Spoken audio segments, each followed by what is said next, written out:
Mkurugenzi, tumepokea taarifa mbaya ya kuondokewa na mwenzetu Mheshimiwa Waziri William Lukuvi. Amefariki asubuhi hii ghafla.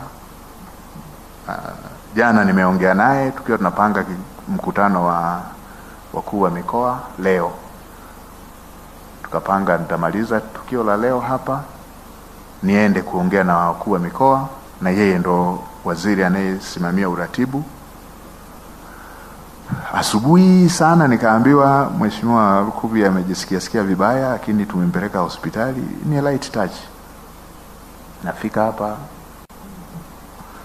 naambiwa hali ilibadilika zaidi, ameaga dunia. Kwa hiyo haya ni mambo ya uzima, mambo ya kuishi, ni mambo ambayo yako nje ya mipaka ya binadamu, yako nje ya uwezo wetu. Imetokea, ni waombe tusimame kwa ukimya kwa dakika moja tumkumbuke.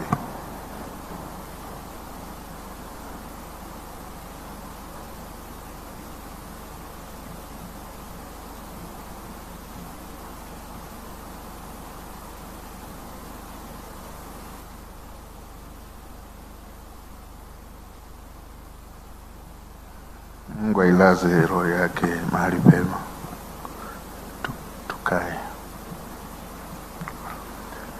Kwa hiyo poleni,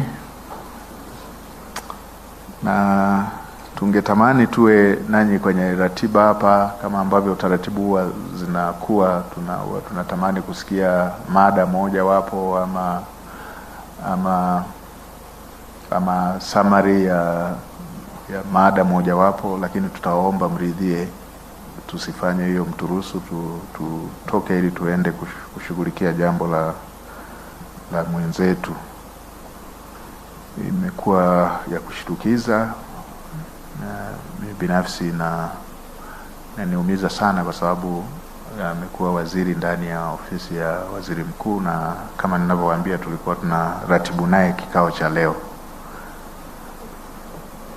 like that. Kwa hiyo poleni. Nimalizie tu kwa kutamka kwamba mkutano wa 110 wa watayarishaji wa vipindi vya elimu kwa umma unaofanyika jijini Arusha sasa umefunguliwa rasmi.